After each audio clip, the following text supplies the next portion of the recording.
Hello बच्चों, आप सभी को मेरा नमस्कार। तो बेटा आज हम लोग स्टार्ट कर रहे हैं केमिकल कोऑर्डिनेशन इंटीग्रेशन का लेक्चर नंबर 3 अपनी संजीवनी सीरीज के अंदर। ठीक है, इसके बाद आपका एक लेक्चर और बचता है, चैप्टर एंड, और उसके बाद एक पूरी सीरीज का एक लास्ट चैप्टर बचेगा, एनिमल किंगडम। सीरीज आपकी एंड हो जाएगी। क्लियर है? तो आज का टारगेट क्या है? देखो, आज हम दो मेजर ग्लैंड कवर करने वाले हैं। मेजर ग्लैंड, ठीक है। अब तक हमने कितना कवर करा दिया? पिट्यूटरी करा दी, ठीक है। हाइपोथैलेमस आपका कवर हो चुका है, पीनियल ग्लैंड कवर हो चुकी है, और थाइमस कवर हो चुकी है। थायराइड और पैराथायराइड दो मेजर ग्लैंड है, इसको आज हम कवर करेंगे। ठीक है, कंसेप्चुअल है, समझना होगा आपको। ठीक है, यहां सेट हो जाएगा, ये गारंटी है। ठीक है, तो आज का जो टारगेट है, थायराइड पैराथायराइड साथ साथ करेंगे और एड्रिनल ग्लैंड करने वाले हैं। ठीक है, तो सबसे पहले हम बात करेंगे थायराइड की। ठीक है, तो सबसे पहले हम बात किसकी करने वाले हैं? थायराइड ग्लैंड की बात करने वाले हैं। अगर मैं थायराइड की बात करता हूं तो पोजीशन समझो। ठीक है, पोजीशन कहां होती है? वोकल वोकल कॉर्ड के या ट्रेकिया के लेफ्ट और राइट साइड में होती है। बटरफ्लाई या एच शेप भी बोल सकते हो, बटरफ्लाई लाइक या एच शेप होती है। ठीक है, दो व्यूज हैं, समझना, एक आगे से और एक पीछे से, यानी वेंट्रल और डोर्सल। अगर आप वेंट्रल व्यू देखोगे ना इसका, वेंट्रल व्यू, तो वेंट्रल साइड में आपस में जुड़ी हुई है, कनेक्टेड है वेंट्रल साइड में, पर डोर्सल साइड में ये कनेक्टेड नहीं है। फिर से बोल रहा हूं, वेंट्रल साइड में जुड़ी हुई है पर डोर्सल साइड में जुड़ी हुई नहीं है। क्यों नहीं है जरा बताओ? क्योंकि डोर्सल साइड में ट्रैकिया होती है। क्लियर? सॉरी, डोर्सल साइड में ईसोफेगस होती है, ट्रैकिया के पीछे। क्लियर है? बिल्कुल, आगे ट्रैकिया, पीछे ईसोफेगस, तो पीछे की साइड तो कनेक्टेड नहीं होगी, आगे कनेक्टेड होगी। तो ये व्यू दिख रहा है ना, ये वाला व्यू, आपको कौन सा व्यू दिख रहा है जरा बताओ? क्या बोलोगे इस व्यू को? डॉर्सल या वेंट्रल? वेंट्रल व्यू है ये। ठीक है, ये वेंट्रल साइड में ट्रैकिया के पीछे देखोगे तो कनेक्टेड नहीं है, डॉर्सल व्यू कनेक्टेड नहीं होगा। ठीक है, आपको क्या नजर आ रहा है? कितने लोब हैं इसके अंदर? दो लोब हैं, बाय लोब्ड है, एच शेप है, बटरफ्लाई लाइक है, और बीच में कनेक्टेड है। ये सॉफ्ट टिश्यू होते हैं, कनेक्टिव टिश्यू, बीच में जुड़े होते हैं किसके थ्रू? आप बोलोगे इस्थमस। इस्थमस क्या है? It is a connective tissue. Connective tissue, connective tissue से जुड़ी हुई है, कनेक्टिव टिश्यू से कनेक्टेड है, जुड़ी हुई है यहां पर। ठीक है, और बायलोब्ड है। कैसी है? बायलोब्ड।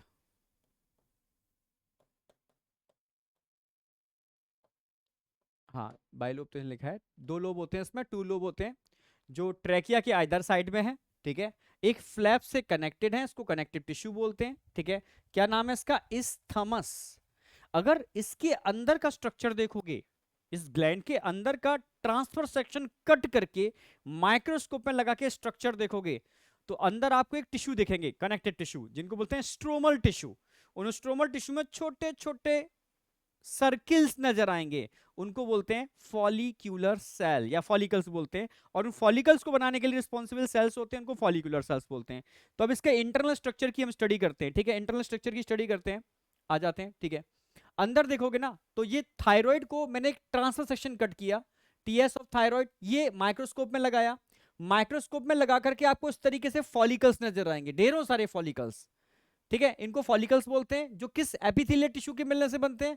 आप बोलोगे क्यूबॉइडल एपिथेलियल टिश्यू के मिलने से बनते हैं। ये सारे फॉलिकल किस टिश्यू में है? ये सब टिश्यू दिख रहा है ना अंदर, ऑल आर कनेक्टिव टिश्यू। कौन सा कनेक्टिव टिश्यू है? एक तरीके से it is a stromal tissue. ये क्या है? सारे के सारे स्ट्रोमल टिश्यू है। तो स्ट्रोमल टिश्यू में फॉलिकल्स प्रेजेंट हैं, और फॉलिकल के अंदर जो दिख रहा है ना आपको अंदर, ये फॉलिकुलर सेल ही रिलीज करते हैं, फॉलिकुलर सेल ही इस पॉलीपेप्टाइड को रिलीज करते हैं अपने अंदर, यहां इस कैविटी के अंदर। समझना, ये एक प्रोटीन है, पॉलीपेप्टाइड मतलब एक प्रोटीन है, जिसको हम थायरोग्लोबुलिन बोलते हैं। It is a store form of thyroxine, active form नहीं है, इस फॉर्म में थायरोक्सिन स्टोर होती है। ठीक है, इन फॉलिकल्स के अंदर। तो स्टोर फॉर्म क्या होगी? थायरोग्लोबुलिन। एक्टिव फॉर्म क्या होगी? और मैक्सिमम बनने वाली फॉर्म कौन सी होती है? ये सारे क्वेश्चन बनते हैं, जब बताऊंगा आगे। ठीक है, तो इस तरीके से ये हो गया। अच्छा, इन फॉलिकल के बाहर जो स्ट्रोमल टिश्यू है ना, जिनमें ब्लड वेसल्स देखने को मिल रहे हैं आपको, इसके अलावा यहां पर फॉलिकल के बाहर para follicular cell, para, para मतलब फॉलिकल के बाहर, पेरीफ्री पर, फॉलिकल के बाहर para follicular cell, it is a part of thyroid, thyroid का ही पार्ट है। ठीक है, तो पार्ट ऑफ थायराइड इसलिए लिखा है जिससे बच्चे कंफ्यूज हो जाते हैं, वो ना रहे। ठीक है, तो parafollicular cell is a part of thyroid. तो यह दो चीजें हो गई, एक तो पैराफॉलिकुलर सेल अपना हार्मोन रिलीज करेंगे और ये फॉलिक्यूलर सेल भी अपना हार्मोन रिलीज करेंगे, थायरोक्सिन। तो यहां दो हार्मोन का खेल है। कितने हार्मोन का खेल है? दो हार्मोन का खेल है, ठीक है। कितने हार्मोन का? दो हार्मोन का। एक मिनट, ठीक है। टोटल कितने हार्मोन है यहां पर? 2। अब आ जाओ कौन कौन से हार्मोन देखो, ठीक है। अच्छा, थायरोक्सिन को तो मैं अलग लेके चलूंगा, पहले इसको समझ लो। पैराफॉलिकुलर सेल जो दिख रहे हैं आपको, सी सेल या पैराफॉलिकुलर सेल, इनको सी सेल भी बोल सकते हो। एक नाम और है इनका, आप बोल सकते हो इनको सी सेल, सी सेल्स भी बोल सकते हो। सी सेल्स क्यों बोलते हैं बताता हूं। क्योंकि ये कैल्शियम को रेगुलेट करने वाला हार्मोन थायरोकैल्सिटोनिन रिलीज करता है, ठीक है।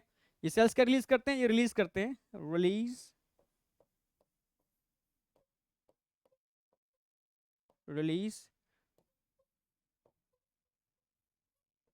Thyro calcitonin. अच्छा, थायरोकैल्सिटोनिन का नाम और होता है, टीसीटी बोलते हो, टी सी टी, थायरोकैल्सिटोनिन। अच्छा, थायरोकैल्सिटोनिन हार्मोन करता क्या है? ये हाइपोकैल्सिमिक हार्मोन है, ये ब्लड में कैल्शियम के लेवल को कम करता है। अच्छा, ब्लड में कैल्शियम के लेवल को कम करता कैसे है ये बताता हूं अभी, ठीक है। तो ये टर्म मत भूल जाना, टर्म ये क्या है? हाइपोकैल्सिमिक हार्मोन है, हाइपोकैल्सिमिक हार्मोन है। ये क्या काम करता है? Decrease blood calcium level, decrease करता है ब्लड कैल्शियम लेवल। ये ब्लड कैल्शियम लेवल को कम कर देता है, हाइपोकैल्सिमिक हार्मोन है जो ब्लड कैल्शियम लेवल को कम करने के लिए रिस्पॉन्सिबल है। अब कैसे करता है कम, क्या तरीका है? देखो, अगर ब्लड में कैल्शियम लेवल ज्यादा बढ़ जाए तो ये भी डेंजरस है, ठीक है।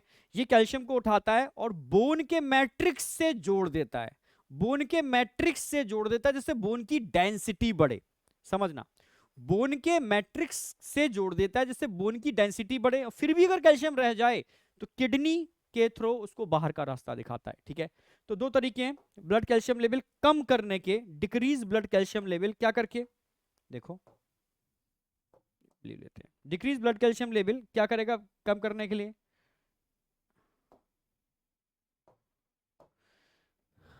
देखो, ये दो काम करेगा। एक तो क्या करेगा, ठीक है, by adsorption, adsorption of extra calcium ion from bone matrix. भाई, अगर एक्स्ट्रा कैल्शियम आयन है, एक्स्ट्रा कैल्शियम है, तो बोन के मैट्रिक्स से जोड़ देगा उसको। देखो, एक होता है एब्जॉर्प्शन, कोई चीज अंदर आकर के आ गई, अंदर आके एब्जॉर्ब हो गई, ठीक है। कोई चीज सरफेस से चिपक गई, ठीक है, एडजॉर्प्शन, समझना, चिपक गई, एडजॉर्प्शन। कोई चीज टूट रही है, डीकैल्सिफिकेशन हो रहा है, टूट रही है, ब्रेक डाउन हो रही है, समझ रहे हो, resorption.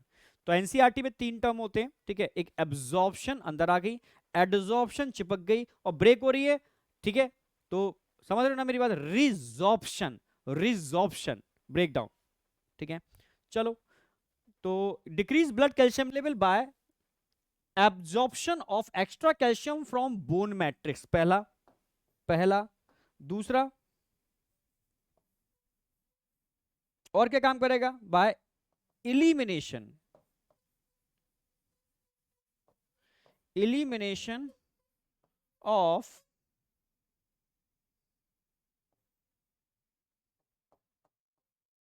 Extra calcium from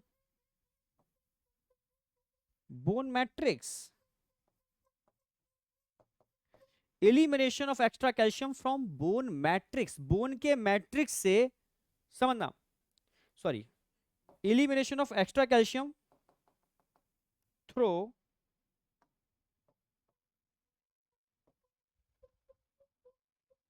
through kidney. भाई, किडनी के थ्रू जो एक्स्ट्रा कैल्शियम को बाहर निकाल देगा, एक तरीका ये है, ठीक है। दोनों तरीके में हो क्या रहा है, ब्लड कैल्शियम लेवल डाउन हो रहा है, या तो किडनी से बाहर निकाला जा रहा है या ब्लड में से, ठीक है, बोन के मैट्रिक्स के साथ जोड़ा जा रहा है, बस ये समझ में आ गया। तो ये तो एक हार्मोन का काम हो गया, थायरोकैल्सिटोनिन, टीसीटी। अब बात करते हैं थायरोक्सिन। थायरोक्सिन, तो थायरोक्सिन बनता कैसे, ये फॉलिकुलर सेल थायरोक्सिन बनाते कैसे हैं, मैकेनिज्म क्या है। तो एक फॉलिकल को बाहर निकाल रहा हूं मैं, ठीक है, एक फॉलिकल को बाहर निकाल के ये रख दिया, ये पूरा फॉलिकल बाहर आ गया, समझना। और फॉलिकल के बाहर क्या होंगे, ब्लड वेसल्स,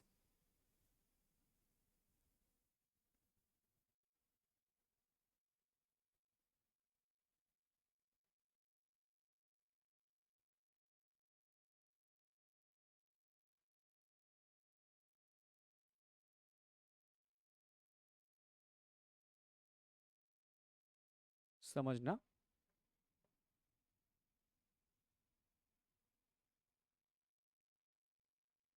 फॉलिकल के बाहर क्या होंगे, ब्लड वेसल्स। तो अब मैकेनिज्म समझो, ठीक है, यहां पर होते हैं रिसेप्टर्स, क्या होते हैं, रिसेप्टर्स।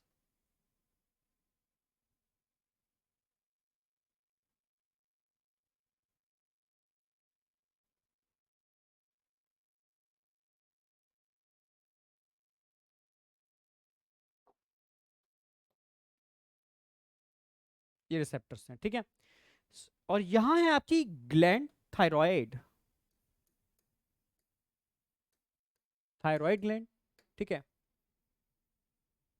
सॉरी थायराइड के अंदर फॉलिकल्स हैं, ठीक है। तो यहां पर आपकी pituitary gland, pituitary, pituitary gland, समझना। पिट्यूटरी ग्लैंड से एक हार्मोन निकलेगा, पिट्यूटरी ग्लैंड से एक हार्मोन निकलेगा, आप जानते हो कौन सा हार्मोन होगा, थायराइड स्टिमुलेटिंग हार्मोन, ठीक है, टीएसएच। ये हार्मोन सीधा ब्लड के थ्रू, ये हार्मोन सीधा ब्लड के थ्रू इन रिसेप्टर से बाइंड करेगा,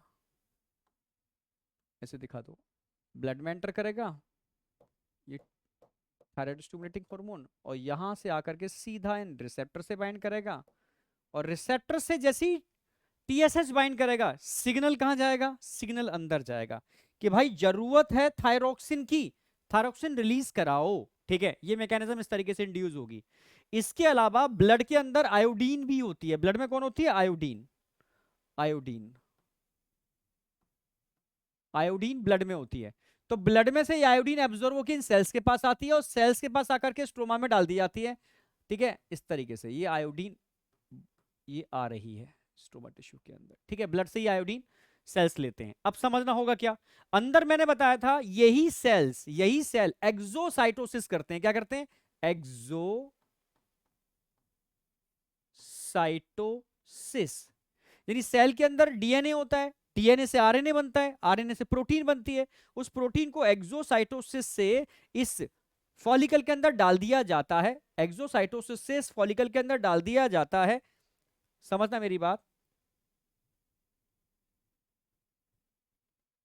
कलर वाइट ही दिखा देते हैं। तो ये वो प्रोटीन है, ये ऐसे ऐसे,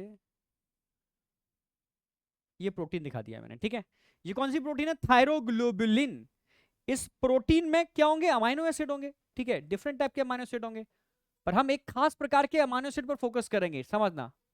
मैं एक स्पेशल टाइप के अमाइनो एसिड पर फोकस कर रहा हूं, टायरोसिन, ये टायरोसिन अमाइनो एसिड है, ये टायरोसिन अमाइनो एसिड है, ये टायरोसिन अमाइनो एसिड है, टायरोसिन। इसके अलावा भी होंगे पर उन उससे हमें कोई मतलब नहीं है, ठीक है, और भी होंगे, और भी डिफरेंट टाइप के होंगे, पर उनसे हम फोकस नहीं कर रहे, उनके ऊपर हम फोकस नहीं कर रहे।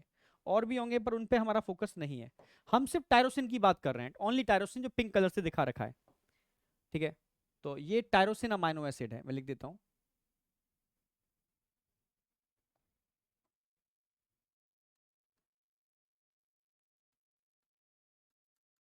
Tyrosine amino acid. तो टायरोसिन अमाइनो एसिड इस पॉलीपेप्टाइड में लगा हुआ है, इसका होगा आइडोनेशन, क्या होगा इसका, आइडोनेशन, आयोडीन का इस टायरोसिन अमाइनो एसिड से जुड़ना, आइडोनेशन,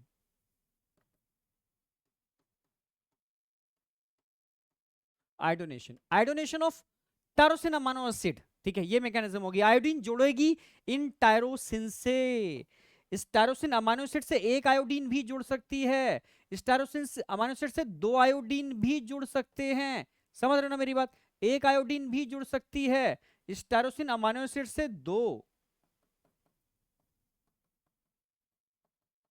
आयोडीन भी जुड़ सकते हैं। आप समझ रहे हो ना मेरी बात? इस टायरोसिन अमाइनो एसिड से एक या दो, हार्डली एक या दो, इतना ही होगा, इससे ज्यादा नहीं। एक आयोडीन जुड़ेगा या दो आयोडीन जुड़ेंगे, बस इस तरीके से आयोडीन जुड़ जाते हैं इन टायरोसिन अमाइनो एसिड से। ठीक है, जब टायरोसिन अमाइनो एसिड से आयोडीन जुड़ता है ना, इस टायरोसिन अमाइनो एसिड को हम क्या बोलेंगे? इसको तो बोलेंगे डाई आइडोनेटेड टायरोसिन, इसको बोलेंगे mono iodinated tyrosine. Die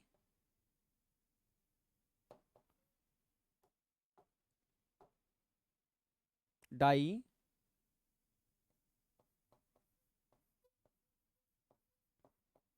iodinated tyrosine, समझना। और इसको बोलेंगे मोनो आइडोनेटेड टायरोसिन, जिसमें एक टायरोसिन एक आयोडीन जुड़ा हुआ है, मोनो आइडोनेटेड टायरोसिन।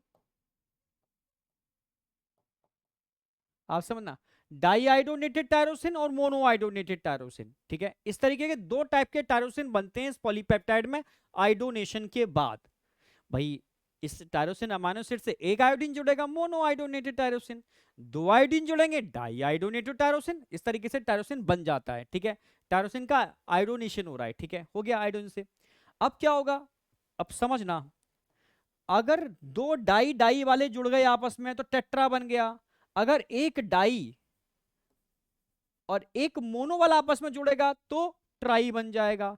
तो एक्चुअल में इस तरीके के कॉम्बिनेशन बन जाते हैं, इस तरीके के कॉम्बिनेशन बनेंगे इसके अंदर। एक कॉम्बिनेशन तो ये समझ में आ रहा है आपको, ये एक कॉम्बिनेशन ये समझ में आ रहा है आपको,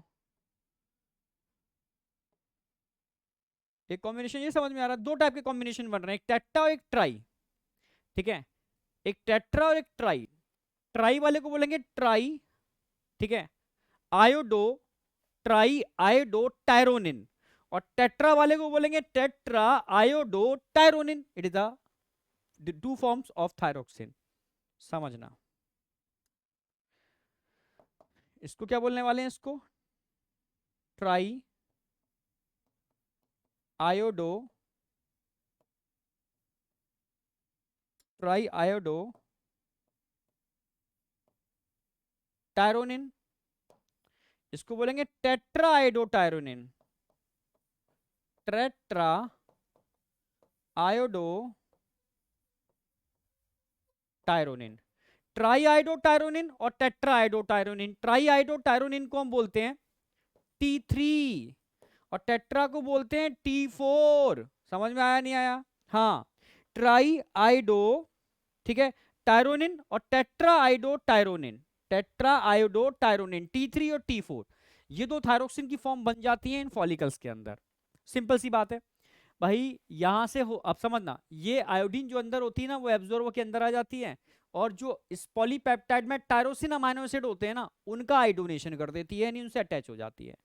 एक आयोडीन अटैच हो सकती है तो मोनो आयोडो टायरोसिन बनता है, मैक्सिमम दो आयोडीन अटैच होती हैं तो डाई आयोडो टायरोसिन बनता है। ये सिंपल सी बात समझ में आ गई।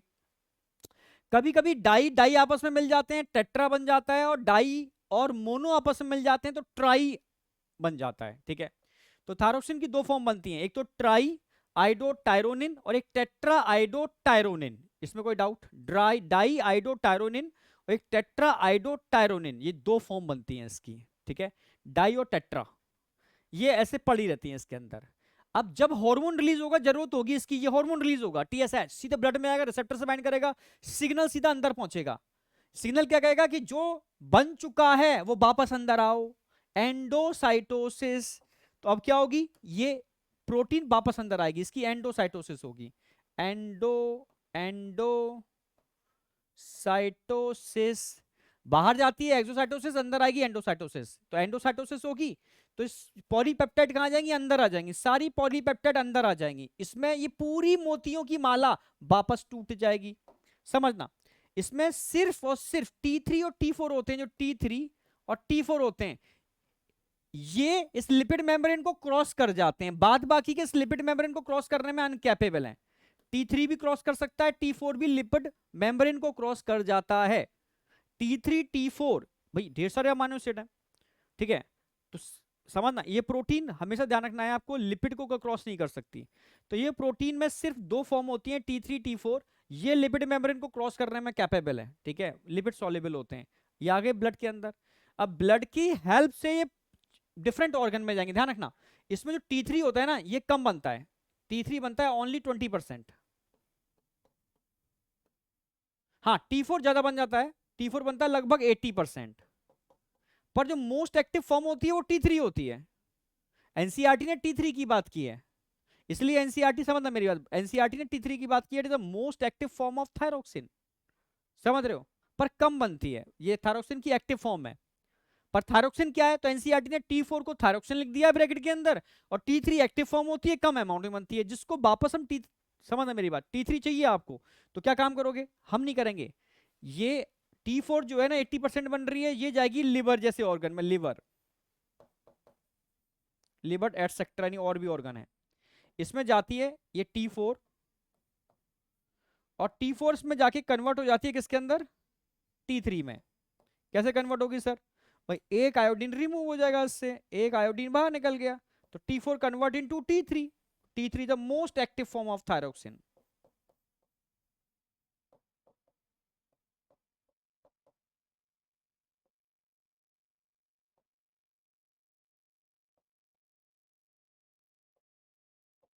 It is the most active form of thyroxine. Thyroxine की सबसे ज्यादा अगर कोई एक्टिव फॉर्म है तो वो कौन है, ठीक है, थायरोस इसकी सबसे एक्टिव फॉर्म कौन सी है जरा बताओ, आप बोलोगे T3, T3 the most active form of thyroxine. इस तरीके से ये प्रोसेस होती है, समझ में आया नहीं आया, बहुत सिंपल तरीके से समझाया मैंने। सिग्नल गया अंदर गया, जो बनी हुई प्रोटीन थी इसकी एंडोसाइटोसिस होगी, वापस आएगी, ठीक है, अंदर डाइजेस्ट हो जाएगी, अंदर भाई ढेर सारे बैग्स होते हैं जिनमें एंजाइम्स होते हैं, ठीक है, इसमें से सारे के सारे अंदर ही रह जाएंगे। T3 T4 ब्लड में जा सकते हैं, उनको परमिट है जाने का। T3 कम होता है 20%, T4 ज्यादा होता है 80%, ठीक है, पर T3 the most active form, पर बनता ज्यादा कौन सा है, T4, इसलिए एनसीईआरटी T4 को थायरोक्सिन लिखती है ब्रैकेट में, ठीक है, T3 को नहीं लिखती क्योंकि इट इज एक्टिव फॉर्म, ठीक है। और ये T4 क्या करता है, लीवर जैसे ऑर्गन में जाकर के वापस T3 में कन्वर्ट होता है, एक आयोडीन को रिमूव करके, मिल गई आपको most active form of thyroxine. आई या नहीं आई, ये तरीका है एग्जैक्ट थायरोक्सिन बनती कैसे है, ठीक है। अब बात करते हैं, दो चीजें हो गई बेटा, सबसे पहले मैंने थायराइड की पोजीशन बताई आपको, डोर्सल व्यू क्या है, वेंट्रल व्यू क्या है, दोनों व्यू बता दिए मैंने। अच्छा ये कौन सा व्यू जरा बताओ, डोर्सल होगा या वेंट्रल, भाई ये डोर्सल व्यू होगा। डोर्सल व्यू क्यों होगा, डोर्सल व्यू इसलिए होगा क्योंकि यहां पर जुड़ी हुई नहीं है, क्योंकि पीछे ईसोफेगस होती है, ठीक है, ये डोर्सल है। जबकि ये वाला व्यू कौन सा दिखाया था मैंने, वेंट्रल दिखाया था, क्योंकि कनेक्टेड है, ये ध्यान रखना आपको, डोर्सल वेंट्रल, ठीक है। अगला मैंने बताया कि इसके अंदर एक हार्मोन होता है TCT, थायरोकैल्सिटोनिन, जो पैराफॉलिकुलर सेल से निकलता है, जो ब्लड कैल्शियम लेवल को कम करने के लिए रिस्पॉन्सिबल है, ठीक है। अगला मैंने बताई थायरोक्सिन, थायरोक्सिन बनता कैसे है, समझना मेरी बात, टायरोसिन अमाइनो एसिड का और आयोडोनेशन हो जाए, आयोडीन का अटैचमेंट हो जाए, ठीक है, तो इसकी वजह से दो टाइप की थायरोक्सिन बनती है, T3 और T4, ठीक है, जिसमें T4 को आप थायरोक्सिन डायरेक्टली बोल सकते हो, T3 कम बनती है, मोस्ट एक्टिव फॉर्म होती है, एक्टिव फॉर्म ऑफ थायरोक्सिन, ठीक है। एंडोसाइटोसिस से ये T4 है वापस T3 में कन्वर्ट हो जाता है लिवर जैसे ऑर्गन में, लिवर एटसेट्रा लिख दिया मैंने, ETC, ठीक है, यहां तक कोई डाउट नहीं।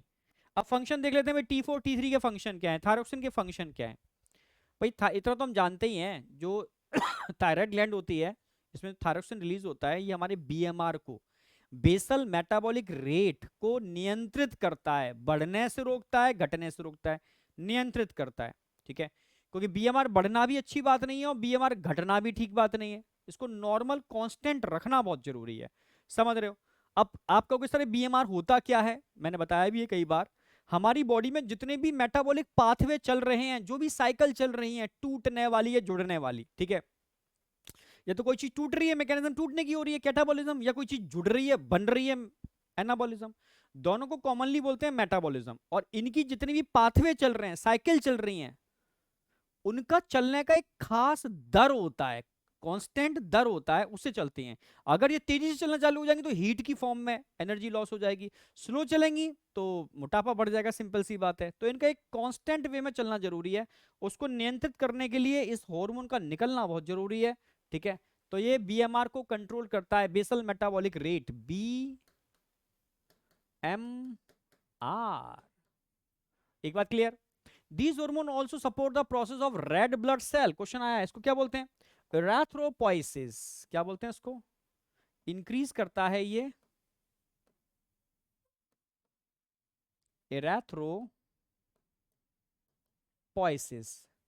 इरेथ्रो मतलब आरबीसी, पोइसिस मतलब बनना, फॉर्मेशन ऑफ आरबीसी को इंड्यूस करता है, क्योंकि इसको पूरी बॉडी के मेटाबॉलिज्म को कंट्रोल करना है, सबके लिए न्यूट्रिशन जुटाना है, ट्रांसपोर्ट करना है, ठीक है। तो एरेथ्रोपोइसिस जो आरबीसी होते हैं, ठीक है, तभी तो कहते हैं जब आप लो एल्टीट्यूड से हाई एल्टीट्यूड पर जाते हो, ठीक है, हाई एल्टीट्यूड पर आपकी एरेथ्रोपोइसिस इंड्यूस हो जाती है, ठीक है। आप समझ रहे हो, जिसकी वजह से आरबीसी काउंट बढ़ जाता है, समझ रहे हो। या बच्चा छोटा सा तेजी से बड़ा होता है तो उसके अंदर नंबर ऑफ आरबीसी ज्यादा होते हैं, क्योंकि उसका बीएमआर ज्यादा होता है। जहां बीएमआर ज्यादा होगा वहां एरेथ्रोपोइसिस यानी आरबीसी काउंट ज्यादा होगा। Thyroid hormone control the metabolism of, इसके अलावा छोटे बच्चे का जब बीएमआर देखोगे बढ़ा हुआ होगा, जैसे जैसे एज बढ़ती है बीएमआर कम होना चालू हो जाता है, ठीक है। जितना कम एज होगी उतना बीएमआर ज्यादा होगा, ठीक है। जितना बीएमआर ज्यादा होगा उतनी एनर्जी की रिक्वायरमेंट भी तो ज्यादा होगी, जितनी एनर्जी की रिक्वायरमेंट ज्यादा होगी बेटा, समझ रहे हो, कैटाबॉलिज्म ज्यादा होगा, टूटना। एनर्जी चाहिए तो उसमें आपको कार्बोहाइड्रेट, फैट, प्रोटीन तोड़ने पड़ेंगे तभी तो एनर्जी मिलेगी।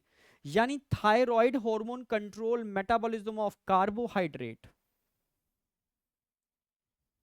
फैट एंड प्रोटीन, इनके मेटाबॉलिज्म को कंट्रोल करता है। यानी इनडायरेक्टली डायरेक्टली कहोगे ये इंक्रीज करता है blood glucose level, blood glucose level को बढ़ा देता है, हाइपरग्लाइसीमिया के लिए रिस्पॉन्सिबल है। हाइपर ग्लाइसीमिया, हाइपर ज्यादा, ग्लाइसी मतलब ग्लूकोज, मिया मतलब ब्लड, ब्लड में ग्लूकोज के लेवल को बढ़ा देता है। आप समझ रहे हो, ये ब्लड में ग्लूकोज के लेवल को बढ़ा देगा। इसके अलावा वाटर इलेक्ट्रोलाइट बैलेंस को मेंटेन करता है, क्योंकि पूरे बॉडी के मेटाबॉलिज्म को कंट्रोल कर रहा है तो वाटर इलेक्ट्रोलाइट बैलेंस को तो मेंटेन करना ही पड़ेगा इसको। ये 1 2 3 4 फंक्शन है, आपको याद रहेंगे, ठीक है। अगला मैंने बताया था टीसीटी, ये बता चुका हूं। TCT thyrocalcitonin regulate the blood calcium level, regulation में भी क्या करेगा, डिक्रीज ब्लड कैल्शियम लेवल, कम करने का काम करता है, रेगुलेशन में भी कम करने का काम करता है, बढ़ाने का काम नहीं करता। अब बताओ, ये 2 हार्मोन मैंने बताए हैं, एक थायरोकैल्सिटोनिन और एक थायरोक्सिन। थायरोक्सिन जो हार्मोन है, ठीक है, वो ये फंक्शन कर रहा है। थायरोकैल्सिटोनिन जो हार्मोन है वो ब्लड कैल्शियम लेवल को कम कर रहा है, सिंपल सी बात। तो एक बात समझ में आई या नहीं आई, ठीक है। अब ये थायराइड वाला पार्ट हमारा हुआ है अभी। अब डिसऑर्डर की बात कर लेते हैं, डिसऑर्डर पर क्वेश्चन आते हैं थायराइड के, ठीक है। फिर पैराथायराइड की बात करूंगा। देखो मैंने बताया था अगर हार्मोन का लेवल कम हो जाए तब भी समस्या, ज्यादा हो जाए तब भी समस्या, ठीक है। तो पहले मैं हाइपो की वजह से होने वाली समस्या पर फोकस करूंगा, फिर हाइपर की वजह से होने वाली समस्या। हाइपो माने कम, अगर इन हार्मोन का लेवल कम हो जाए तो क्या क्या हो सकता है, ठीक है, समझो मेरी बात, ठीक है। जब समझना, देखा होगा आपने टीवी पे एक ऐड आता था, ठीक है, कि खाने में अगर आयोडीन की कमी होगी, खाने में अगर आयोडीन की कमी होगी तो ब्लड आयोडीन लेवल कम हो जाएगा, और थायरोक्सिन बनाने के लिए आयोडीन तो चाहिए, वो तो जरूरत है। तो जैसे ही ब्लड आयोडीन लेवल कम होगा तो ये थायराइड जो है ना वो अपना आकार बढ़ाएगी, जितना आकार ज्यादा होगा उतना उसमें ब्लड वेसल ज्यादा होंगे, जितने ब्लड वेसल ज्यादा होंगे उसके अंदर उतना मतलब इसको मौका मिलेगा आयोडीन को खींचने का, ठीक है। तो ये अपना आकार बढ़ाती है due to deficiency of iodine, और बढ़ी हुई थायराइड को बोलते हैं goitre, simple goitre, simple goitre, ठीक है। Increase size of thyroid due to deficiency of iodine in food, और खाने में आपकी आयोडीन की कमी है तो समझ लो आपका सिंपल ग्वाइटर हो जाएगा, हाइपोसिक्रेशन की वजह से बता रहा हूं। दूसरा आता है क्रिटिनिज्म, जो बहुत बहुत इंपॉर्टेंट है, वेरी वेरी इंपॉर्टेंट, क्रिटिनिज्म। ये भी टीवी में ऐड आता था, अगर कोई माँ मदर प्रेग्नेंट है और उसकी डाइट में आयोडीन की कमी है, it is a dangerous for foetus, ठीक है। तो उसकी वजह से भाई इनडायरेक्टली डायरेक्टली फीटस पर इफेक्ट पड़ेगा, क्योंकि उसका बीएमआर अनकंट्रोल हो जाएगा, क्योंकि स्टार्टिंग में माँ पर डिपेंड करता है। अगर इसकी deficiency of thyroxine during pregnancy, iodine कमी है या उस फीमेल के अंदर थायरोक्सिन की कमी है, तो क्या होगा? थायरोक्सिन की कमी होने की वजह से, थायरोक्सिन की कमी होने की वजह से, समझ रहे हो ना मेरी बात, वो बेबी एबनॉर्मल हो जाएगा, एबनॉर्मल बेबी, लो उसका आईक्यू होगा, मेंटल रिटार्डेशन होगा, उसको डीफ म्यूटिज्म हो जाएगा। डीफ म्यूटिज्म मतलब होता है सुनने और बोलने की क्षमता ना होना, ठीक है। ऐसे लोग सुन नहीं, गूंगे बहरे टर्म यूज करते हैं, सुन और बोल नहीं पाते, ठीक है। डीफ म्यूटिज्म हो जाएगा, ठीक है। इसके अलावा रिटार्डेशन, इसके अलावा क्या होगा? थिक स्किन हो जाएगी, थिक स्किन, सेक्सुअल रिटार्डेशन हो जाएगा, थिक स्किन हो जाएगी, डीफ म्यूटिज्म हो जाएगा, मेंटल रिटार्डेशन हो जाएगी, लो आईक्यू हो जाएगा, ठीक है। एबनॉर्मल बेबी हो जाते हैं, इसको क्रिटिनिज्म बोलते हैं, क्रिटिनिज्म, ध्यान रखना आपको, ठीक है। मैंने ध्यान हो, ऐसे बच्चे डॉफ होते हैं। पिट्यूटरी डॉफिज्म भी बताया था मैंने, पर पिट्यूटरी डॉफिज्म में मैंने बोला था साफ साफ कि वो बच्चे मेंटली सेक्सुअली नॉर्मल होते हैं, पर जो इसकी वजह से डॉफिज्म होगा उसमें मेंटली सेक्सुअली और फिजिकली तीनों तरीके से डॉफ होते हैं, या कह सकते हो एबनॉर्मल होते हैं, ठीक है। और एक फीमेल का केस बताया है एनसीईआरटी ने कि अगर हाइपोथायरॉयडिज्म फीमेल के केस में हो जाए, जो अक्सर कर होता ही है, अगर फीमेल में हाइपोथायरॉयडिज्म हो रहा है तो उसकी मेंस्ट्रुअल साइकिल बिगड़ जाती है, डिस्टर्ब हो जाती है, ठीक है। तो ध्यान रखना है आपको कि hypothyroidism in adult female, irregular menstrual cycle, ये तीन बातें ध्यान रखनी है। हाइपो, हाइपर का एक ही केस याद रखना है, अगर मान लो आपकी थायराइड का आकार बढ़ जाए, कैंसर की वजह से हो सकता है एक तो, ठीक है, कैंसर तो कॉमन कारण है ही, ठीक है। Hypersecretion due to cancer, ठीक है, कैंसर की वजह से ऐसा हो जाए तो साइज बढ़ जाएगा, साइज बढ़ेगा तो हार्मोन का लेवल बढ़ेगा, ठीक है। समझना मेरी बात, तो इसको क्या बोलते हैं? एक्सो, समझना, हार्मोन का लेवल बढ़ जाएगा, थायरोक्सिन का लेवल बढ़ जाएगा, तो इसकी वजह से क्या होगा? एक्सोप्थैल्मिक गॉइटर या ग्रेव डिसीज बोलते हैं इसको, ग्रेव साइंटिस्ट के नाम पर। एक्सो मतलब बाहर, ऑप्था मतलब आंखें, एक्सोप्थैल्मिक गॉइटर, आंखें एकदम बाहर निकल आती हैं, एकदम बाहर, क्योंकि आई बॉल के पीछे म्यूकस का एक्सेसिव डिपोजिशन हो जाता है, ठीक है, due to hyper secretion of thyroxine, exophthalmic goitre हो जाएगा। ऐसे पॉट्रूजन, पॉट्रूजन मतलब बाहर निकल जाना आई बॉल का, वेट लॉस हो जाता है, बॉडी टेम्परेचर बढ़ जाता है, बीएमआर बढ़ जाता है, क्योंकि बीएमआर इतना ज्यादा हो जाएगा कि मैक्सिमम एनर्जी हीट की फॉर्म में लॉस होना चालू हो जाएगी। समझ गए ना मेरी बात? तो ये ध्यान रखना है आपको। यहां तक कोई डाउट शाउट? ठीक है, तो ये डिसऑर्डर समझ में आ गए। ये दो ग्लैंड समझनी बहुत जरूरी है, मेजर ग्लैंड हैं और हाईली कंसेप्चुअल हैं, ठीक है, एकदम तरीके से। तो हाइपो की वजह से बताया मैंने, और एक हाइपर की वजह से। हाइपो की वजह से मैंने तीन डिसऑर्डर बताए। सिंपल ग्वाइटर, याद रहेगा आपको, due to deficiency of iodine in food. दूसरा मैंने बताया आपको यहां पर cretinism due to hyposecretion of thyroxine, ठीक है, इन प्रेग्नेंट मदर, जिसकी वजह से एबनॉर्मल बेबी हो जाता है, उसको क्रिटिनिज्म हो जाता है, जो मेंटली सेक्सुअली फिजिकली हर तरीके से रिटार्ड हो जाता है, ठीक है। तीसरा, अगर कोई एडल्ट फीमेल के अंदर आयोडीन की या कह सकते हो हाइपोथायराइडिज्म हो जाए, थायरोक्सिन का लेवल कम हो जाए, तो ये रेगुलर मेंस्ट्रुअल साइकिल हो जाती है, ठीक है।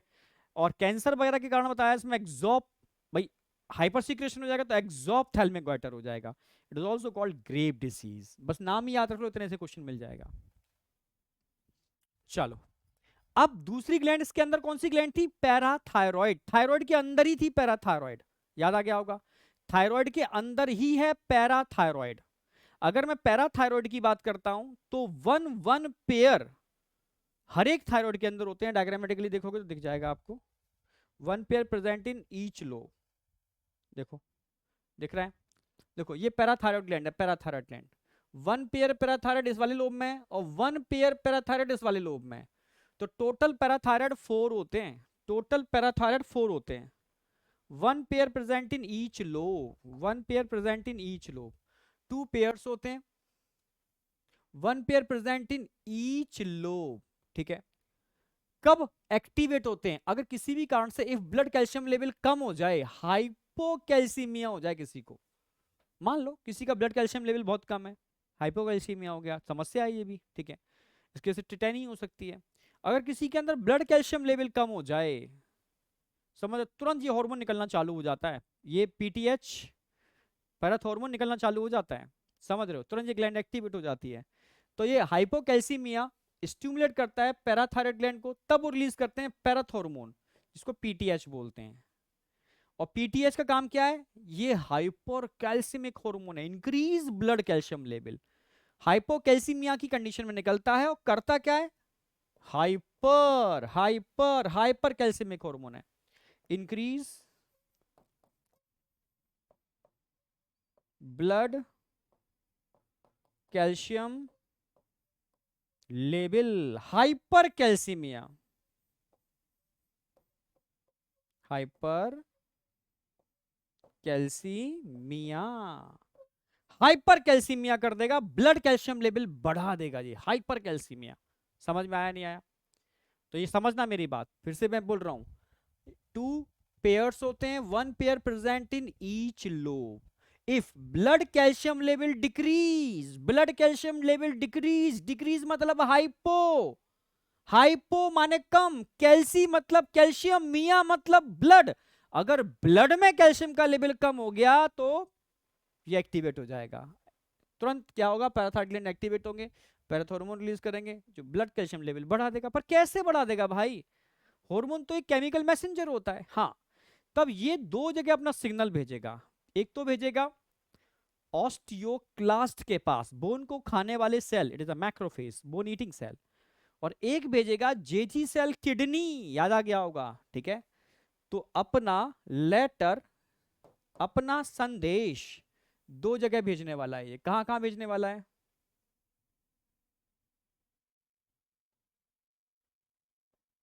अब देखो, अपनी इंफॉर्मेशन दो जगह भेजेगा, ये कहां कहां भेजेगा अपनी इंफॉर्मेशन, ठीक है। पहली तो इंफॉर्मेशन भेजेगा नंबर 1 और नंबर 2, समझो, ये सिग्नल को भेजेगा एक तो किसके पास, ऑस्टियोक्लास्ट, ऑस्टियोक्लास्ट इनको एक्टिवेट करेगा, इसको स्टिमुलेट करेगा, स्टिमुलेट करेगा ऑस्टियोक्लास्ट। और ऑस्टियोक्लास्ट क्या काम करेंगे, ये इंक्रीज कर देंगे, increase blood calcium level by resorption, resorption, resorption मतलब था ब्रेक डाउन,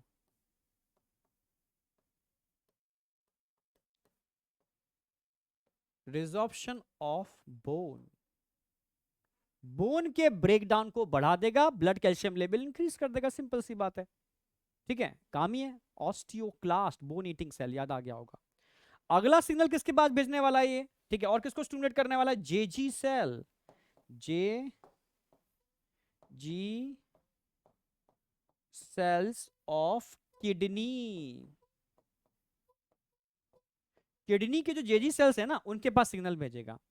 और जेजी सेल तो आपको याद आ गया होगा, जेजी सेल एफरेंट आर्टेरियोल के मॉडिफिकेशन से बनते हैं, जक्स्टा ग्लोमेरुलर apparatus बनाते हैं, एक्सक्रीटरी सिस्टम में पढ़ाया था। तो ये क्या काम करते हैं जेजी सेल, ये स्टिमुलेट करते हैं। हाँ, सबसे समझो, जेजी सेल क्या काम करते हैं, रिलीज करते हैं, रिलीज एक हार्मोन रिलीज करते हैं,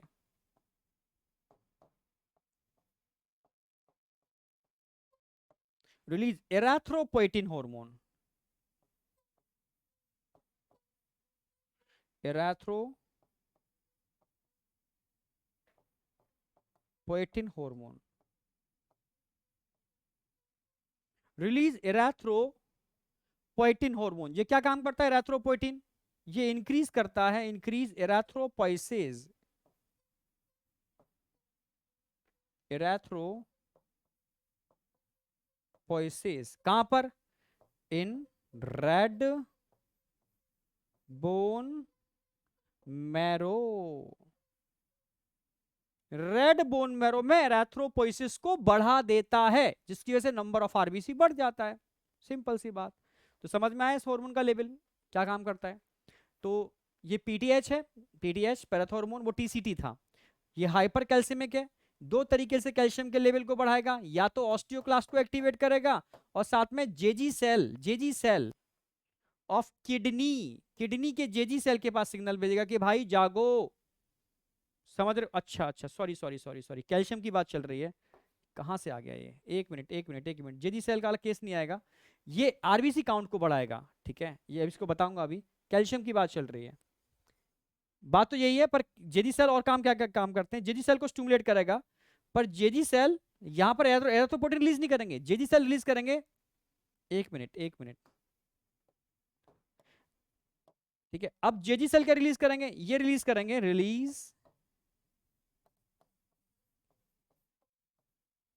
एसटीटी सिस्टम में पढ़ाया था, जेजी सेल, ठीक है, रेनिन रिलीज करते हैं, जेजी सेल एराथ्रोपोइटिन रिलीज करते हैं, इसके अलावा जेजी सेल कैल्सीट्रायोल रिलीज करते हैं, कैल्सीट्रायोल। एराथ्रोपोइटिन ब्लड आरबीसी बढ़ाता है, हम कैल्शियम की बात चल रही है, ठीक है, यहां हम कैल्शियम की बात कर रहे थे, दिमाग चला गया उधर, कोई नहीं, ठीक है। तो ये रिलीज करेगा कैल्सीट्रायोल, कैल्सीट्रायोल हार्मोन, ठीक है। ये कैल्सीट्रायोल क्या काम करेगा, इंक्रीज करेगा, absorption of calcium ion from gut food. आपकी गट में जो फूड होता है ना, उससे कैल्शियम आयन के एब्जॉर्प्शन को बढ़ा देगा, जिससे ब्लड कैल्शियम लेवल बढ़ जाएगा, ठीक है। तो ध्यान रखना, जेजी सेल यहां पर कैल्सीट्रायोल रिलीज कर रहे हैं, कैल्सीट्रायोल भी जेजी सेल से रिलीज होता है, एरिथ्रोपोइटिन भी जेजी सेल से रिलीज होता है, ठीक है, और रेनिन भी जेजी सेल से रिलीज होता है, ठीक है। तो एरिथ्रोपोइटिन में चला गया ध्यान, कोई नहीं, कैल्सीट्रायोल की बात चल रही है यहाँ पर, और कैल्सीट्रायोल ध्यान रखना, it is a types of vitamin D3, ठीक है। ये एक तरीके से गट के फूड में जो आप खाना खा रहे हो ना, उसमें से कैल्शियम डायरेक्ट एब्जॉर्ब नहीं होता, उससे कैल्शियम के एब्जॉर्प्शन को बढ़ाता है, समझे या नहीं समझे। JG cell of kidney release करते हैं कैल्सीट्रायोल, जो गट फूड से कैल्शियम के एब्जॉर्प्शन को बढ़ाता है। यहां तक कोई डाउट शाउट, यस या नो? नहीं होगा। अब बात करेंगे regulation of blood calcium level. भाई पूरे ब्लड के कैल्शियम के लेवल को हम रेगुलेट कैसे करते हैं, दोनों ग्लैंड मिलकर करते हैं, थायराइड और पैराथायराइड, ठीक है। तो रेगुलेशन में दोनों ही ग्लैंड पार्टिसिपेट करते हैं, इधर तो लिखूंगा थायराइड, थायराइड का भी रोल है, इधर हम बात करेंगे पैराथायराइड, पैराथायराइड इसका भी रोल है, थायराइड और पैराथायराइड दोनों का रोल है, समझना। अगर मैं थायराइड की बात करता हूं, थायराइड क्या काम करती है, थायराइड रिलीज करेगी, ये ऐसे लिख देते हैं,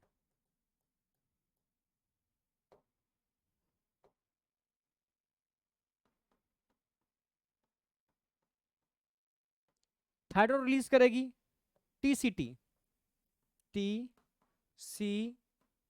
थायरोकैल्सीटोनिन,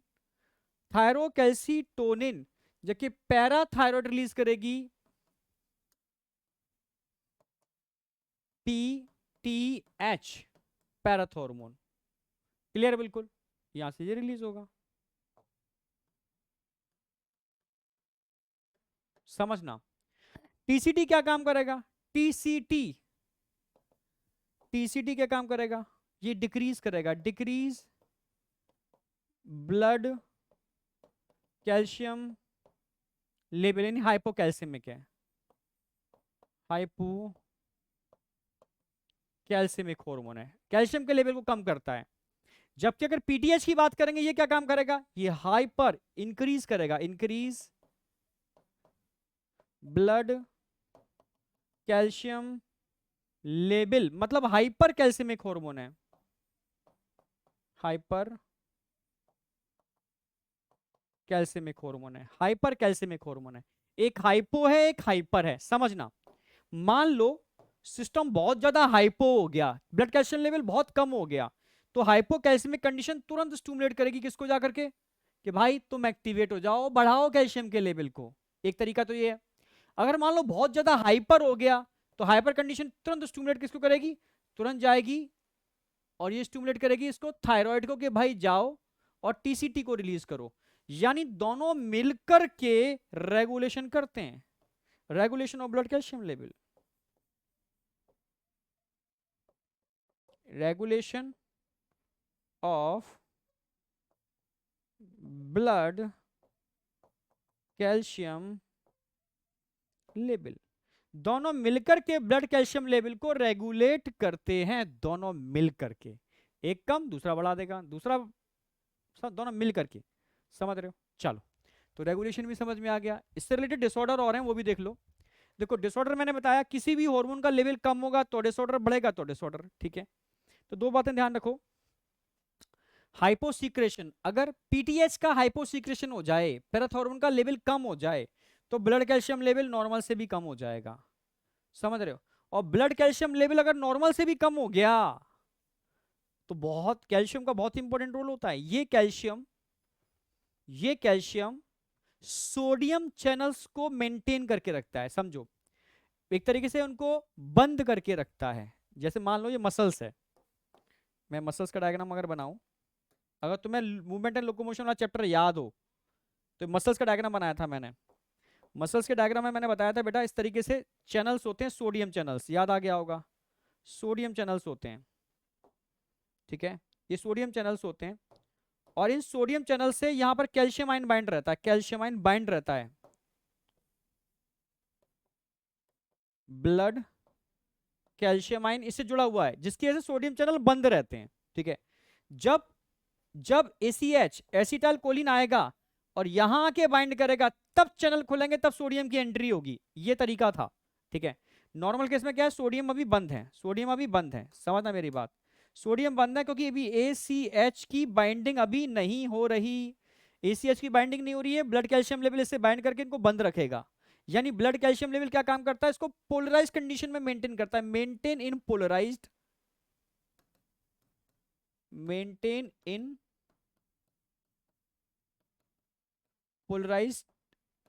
स्टेट, पोलराइज स्टेट में मेंटेन करके रखता है ब्लड कैल्शियम लेवल, ठीक है, समझ गए ना मेरी बात। इसे सोडियम चैनल क्या होते हैं, बंद रहते हैं, पर और इसके अंदर क्या होती है, सार्कोप्लाज्मिक रेटिकुलम, जो तो पता ही है आपको, SR सार्कोप्लाज्मिक रेटिकुलम, ठीक है, इसमें कैल्शियम चैनल्स होते हैं, ये भी आप जानते हो। और कैल्शियम आयन इसके अंदर भरा हुआ होता है, कैल्शियम आयन इन्हीं में तो भरा होता है, क्योंकि समझ में अजीब सा लग रहा है, ब्लड कैल्शियम लेवल कम होने से टिटैनी हो जाएगी, टिटैनी, यानी स्पाज्मिंग इन स्केलेटल मसल्स, जिससे डेथ हो जाती है, एकदम पूरी बॉडी इठ जाती है, ठीक है। यार कैल्शियम ज्यादा होने की वजह से होनी चाहिए ना, कम होने की वजह से टिटैनी क्यों हो रही है, इसलिए हो रही है क्योंकि ये जो ब्लड कैल्शियम लेवल होता है ना, ये चैनल को बंद करके रखता है, सोडियम चैनल्स को, ये सोडियम चैनल्स हैं, सोडियम चैनल्स, सोडियम, ठीक है, ligand gated channel, sodium ligand gated channel है, ये बंद रखता है, पोलराइज स्टेट में रखता है बंद। पर अगर सोचो ये कम हो गए, तो ये बिना इसके बाइंड करे खुल जाएंगे, खुलते ही सोडियम की एंट्री होगी, सोडियम की एंट्री होते ही ये चैनल खुल जाएंगे, सारा कैल्शियम बाहर आ जाएगा, सारा कैल्शियम अगर बाहर आ गया ना, तो ये कैल्शियम TPC से बाइंड करेगा और मसल्स में एकदम कॉन्ट्रैक्शन करा देगा, सडनली कॉन्ट्रैक्शन हो जाएगा, स्पाज्मिंग हो जाएगी और डेथ हो जाएगी, ठीक है, समझ रहे हो ना मेरी बात। यानी अगर ब्लड कैल्शियम लेवल कम हुआ तो अंदर कैल्शियम का लेवल बढ़ जाएगा, ब्लड कैल्शियम लेवल मेंटेन है तो ये चैनल बंद है, बेवजह नहीं खुलेगा जब तक कि एसिटाइल कोलिन की बाइंडिंग नहीं होगी। यानी ब्लड कैल्शियम लेवल मेम्ब्रेन की, स्पेशली मसल्स मेम्ब्रेन की पोलैरिटी को मेंटेन करता है, अगर ये कम हो गया खेल खत्म, टिटैनी, पैराथायराइड टिटैनी, लाइक अ टिटनस, ठीक है। हाइपर सीक्रेशन, अगर सोचो पीटीएच बढ़ गया तो क्या होगा, बोन का ब्रेकडाउन, रिजॉर्प्शन बढ़ जाएगा, ऑस्टियोपोरोसिस हो जाएगी, हड्डियां कमजोर हो जाएंगी, इंसान को फ्रैक्चर हो जाएगा, समझ रहे हो। बढ़ना भी खतरनाक है और कम होना भी खतरनाक है, ठीक है, पीटीएच का। चलो भाई, तो एक दो ग्लैंड हमारी कवर हो चुकी हैं, यहां तक किसी को डाउट शाउट है तो मुझे बताओ। दो ग्लैंड हमने कवर कर ली भाई, अब एक ग्लैंड बची है, एड्रीनल ग्लैंड, ठीक है, एड्रीनल ग्लैंड, बहुत बड़ा लेक्चर नहीं लूंगा मैं, ठीक है, थोड़ा सा स्लाइड पर मेहनत करके आपको कंसाइज फॉर्म में छोटे लेक्चर दूंगा, तुम फटाफट कर लो उस चीज को, ठीक है, फटाफट फटाफट, ठीक है। तो समझो मेरी बात, अब बात आती है एड्रिनल ग्लैंड, कहाँ होती है, किडनी के ऊपर होती हैं, वन पेयर होती है, समझ रहे हो ना मेरी बात, इनको इमरजेंसी ग्लैंड भी बोलते हैं।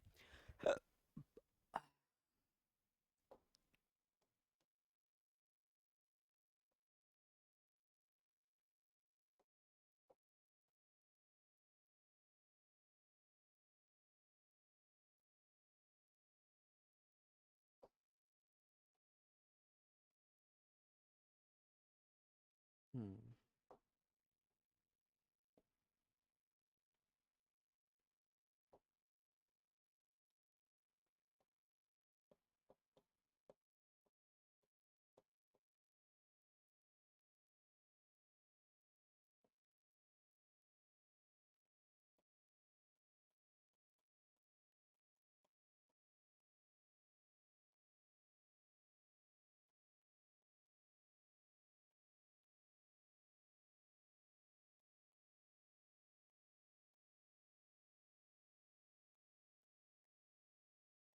अब देखो, अगर मैं एड्रिनल की बात करता हूँ बेटा, किडनी दो होती हैं, ध्यान रखना।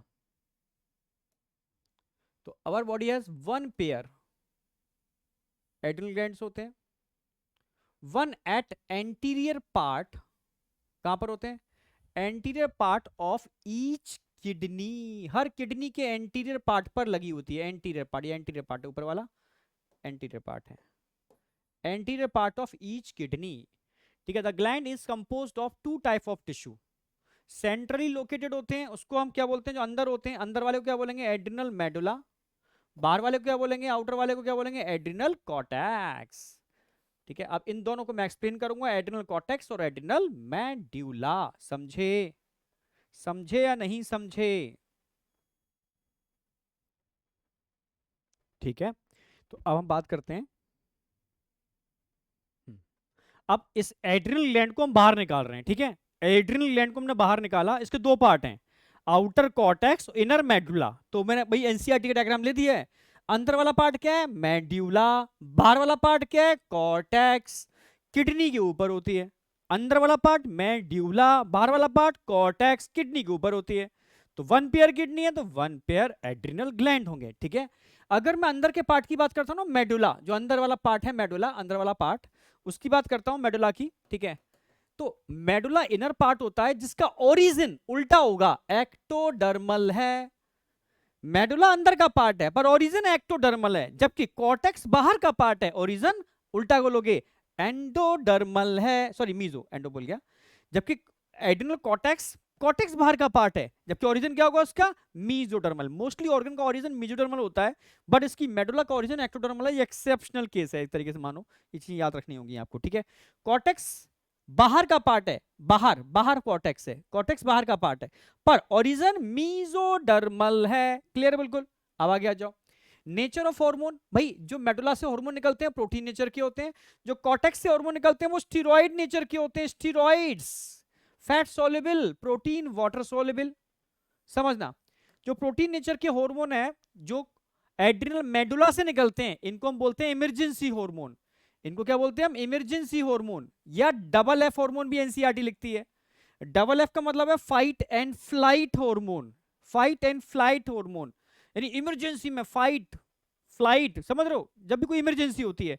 इन सबको एक कॉमन नाम से जानते हैं हम, कैटाकोलामाइन। क्या बोलते हैं सबको कॉमनली हम, कैटाकोलामाइन। समझना, कॉमनली इन इमरजेंसी हार्मोन को हम बोलते हैं कैटाकोलामाइन।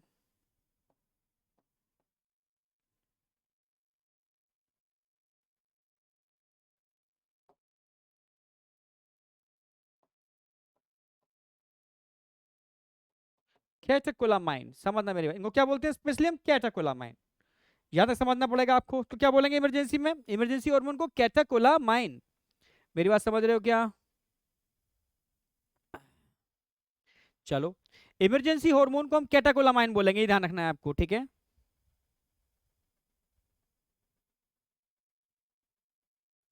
चलो, अब कैटाकोलामाइन की अगर मैं बात करूं, कैटाकोलामाइन, कैटाकोलामाइन, ठीक है, ये दो टाइप के हो सकते हैं कैटाकोलामाइन, ये आपको पता ही है इनके टाइप्स के बारे में। एक तो है एड्रेनलीन, दूसरा है नॉर एड्रेनलीन, दूसरा है नॉर एड्रेनलीन।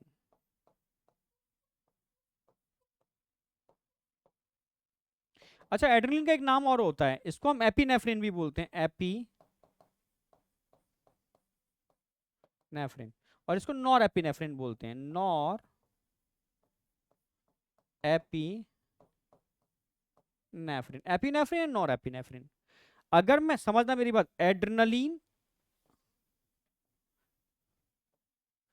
ठीक है, इसको हम बोलेंगे एड्रेनलिन या एपिनेफ्रिन, नॉर एड्रेनलिन या नॉर एपिनेफ्रिन, कोई डाउट? नॉर एड्रेनलिन या नॉर एपिनेफ्रिन, ठीक है। एड्रेनलिन की बात करते हैं। अच्छा, दोनों ही हार्मोन मिलकर के लगभग कॉमन फंक्शन करते हैं, इनके रिसेप्टर अलग अलग होते हैं। फंक्शन क्या है, फंक्शन की बात कर लेते हैं। तो पहले तो मैं इसको बताऊंगा, मेडुला वाले पार्ट को करा दूं पहले तो मैं, ठीक है। फिर से बोलो, मेडुला वाला अंदर का पार्ट है, ओरिजिन उल्टा है एक्टोडर्मल, नेचर प्रोटीन है सारे हार्मोन का। इनको इमरजेंसी हार्मोन या डबल एफ हार्मोन बोलते हैं या कैटेकोलामाइन बोलते हैं, ठीक है। एड्रेनलिन, नॉर एड्रेनलिन, एपिनेफ्रिन या नॉर एपिनेफ्रिन, दो हार्मोन होते हैं, इनके फंक्शन की बात करता हूं। कैसे याद रखना है, एक लाइन में याद रखो। आपके पीछे अगर शेर दौड़ जाए, आपके सामने इमरजेंसी आ गई, आपकी बॉडी में जो भी चेंज होंगे वो सारे के सारे चेंज यही करेंगे, ठीक है। समझ गए ना? जैसे आपकी आंखें फट जाएंगी, पाइलो, समझना मेरी बात है, पीपुलरी डायलेशन हो जाएगा, आपके रोम खड़े हो जाएंगे, पाइलो इरेक्शन हो जाएगा, आप समझ रहे हो, आपकी रेट ऑफ ब्रीथिंग बढ़ जाएगी, आपका हार्ट कॉन्ट्रैक्शन बढ़ जाएगा, आपका बीपी बढ़ जाएगा, समझना मेरी बात। सब कुछ जो होता है ना, वो सब कुछ होगा। इसके फंक्शन पर आ जाओ।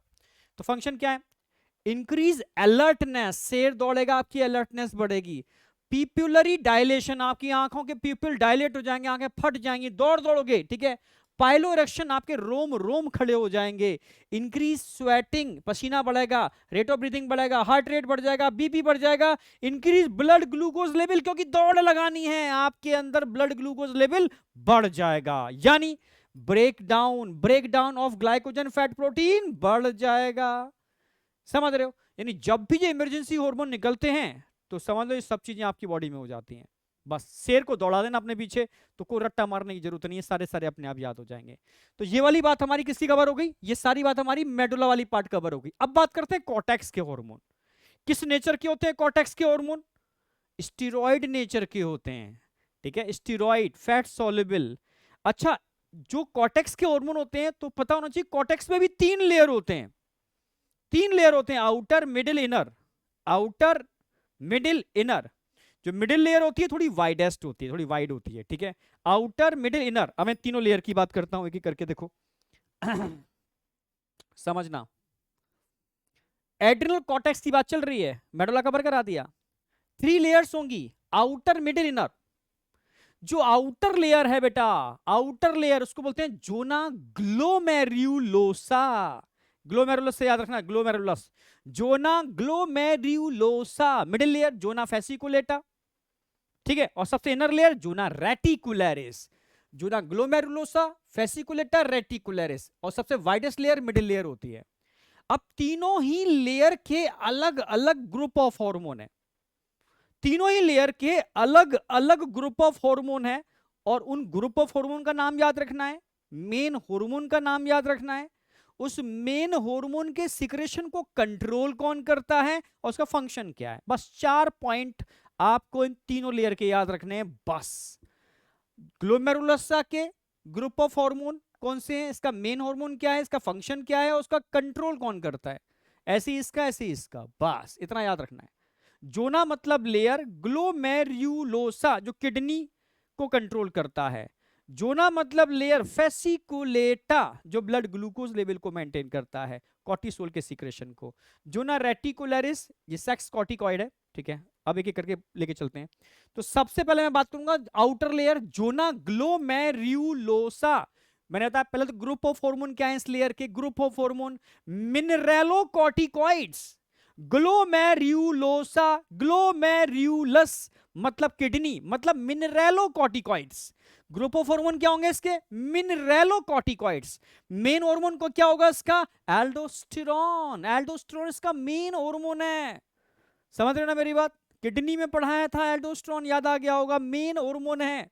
क्वेश्चन आएगा कि मिनरेलोकॉर्टिकॉइड का मेन हार्मोन क्या होता है, एल्डोस्टेरोन। कहां पढ़ा था, किडनी में। क्या काम करता है एल्डोस्टेरोन, इसके रिसेप्टर्स कहां होते हैं, बताता हूं, ठीक है। सबसे पहले एल्डोस्टेरोन के सीक्रेशन को कंट्रोल कौन करता है, ये भी मैंने एसटीटी सिस्टम में पढ़ाया था, रास, रेनिन एंजियोटेंसिन एल्डोस्टेरोन सिस्टम, याद आ गया। रेनिन एंजियोटेंसिन एल्डोस्टेरोन सिस्टम, रास, रेनिन एंजियोटेंसिन एल्डोस्टेरोन सिस्टम, ये मिलकर के एल्डोस्टेरोन के सीक्रेशन को कंट्रोल करता है। एल्डोस्टेरोन करता क्या है? Increase absorption of sodium with water from DCT, क्योंकि एल्डोस्टेरोन के रिसेप्टर डीसीटी पे लगे थे, याद आ गया होगा। एडीएच के रिसेप्टर डीसीटी और कलेक्टिंग डक्ट दोनों जगह लगे थे, ठीक है।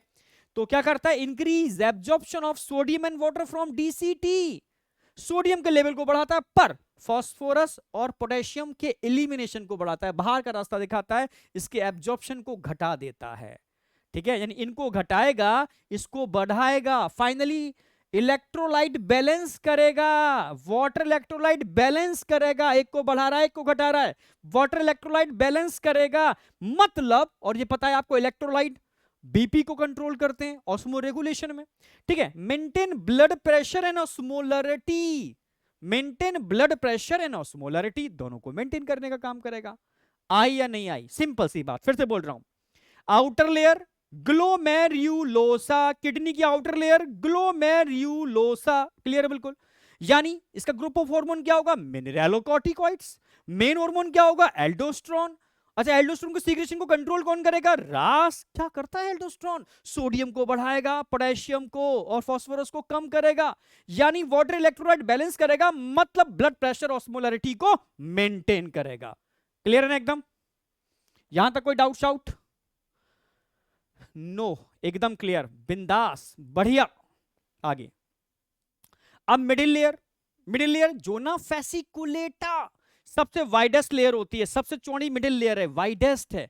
वही चार बातें यहां याद रखनी है। ग्रुप ऑफ हार्मोन क्या है, मेन हार्मोन क्या है, सीक्रेशन कंट्रोल कौन करता है, फंक्शन क्या है मेन हार्मोन का।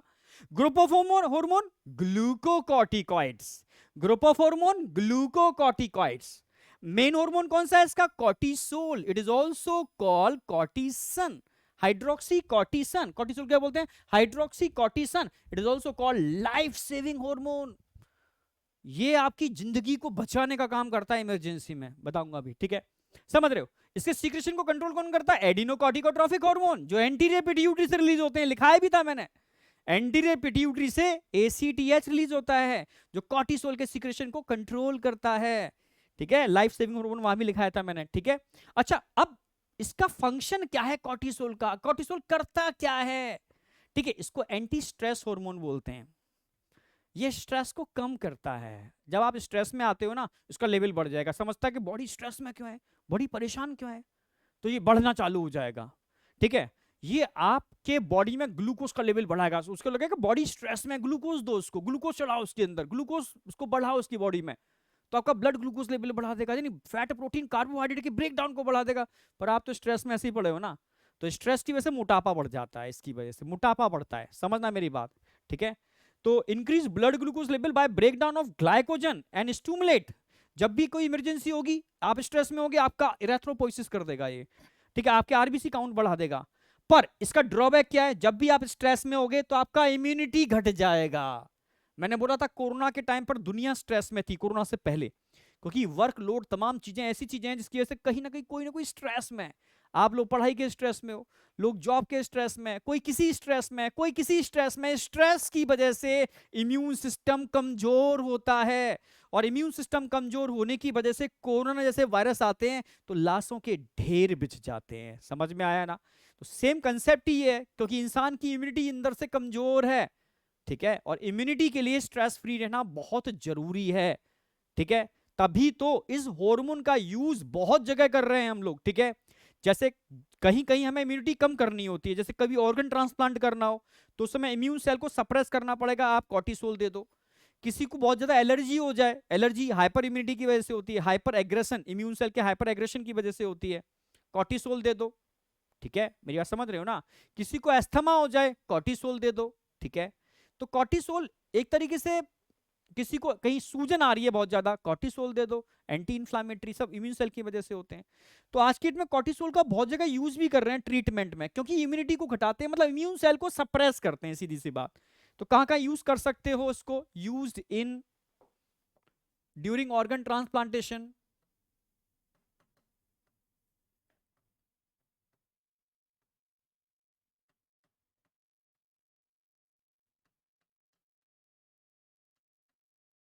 used in during organ transplantation, in case of allergy, allergy के केस में आप यूज कर सकते हो, ठीक है, एलर्जी के केस में यूज कर सकते हो। और कहाँ यूज कर सकते हो? During organ transplantation, in case of allergy आप यूज कर सकते हो। और कहाँ यूज कर सकते हो बताओ जरा, ठीक है, इन्फ्लामेशन के केस में,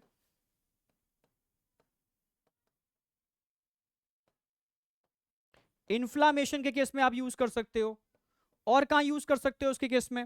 भाई इन्फ्लामेशन समझ में आ गया, एलर्जी समझ में आ गई, समझ रहे हो, ऑर्गन ट्रांसप्लांटेशन समझ में आ गया, समझ गए ना मेरी बात?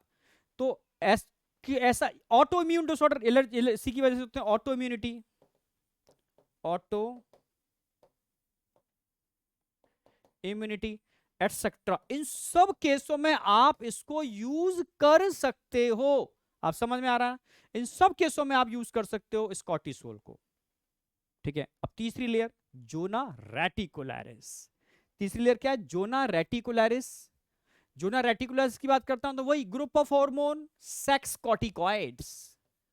दो मेन सेक्स कॉर्टिकॉइड है, एक मेल सेक्स हार्मोन रिलीज होता है यहां से, एक फीमेल सेक्स हार्मोन रिलीज होता है। मेल सेक्स हार्मोन को हम क्या बोलते हैं? एंड्रोजन। कौन सा एंड्रोजन? DHEA, टेस्टोस्टेरोन की बात नहीं कर रहा, टेस्टोस्टेरोन टेस्टिस से रिलीज होगा, DHEA, डिहाइड्रो एपीएंडोस्ट्रॉन, आप समझ रहे हो, DHEA, डिहाइड्रो एपीएंडोस्ट्रॉन, ये एक सेक्स हार्मोन ही है, एंड्रोजन है, जो आज के डेट में इंजेक्शन की फॉर्म में आते हैं, जिम में जो बच्चे हैं आज की नई जनरेशन के वो उसको यूज कर रहे हैं, ठीक है, जिससे साइड इफेक्ट भर भर के हैं।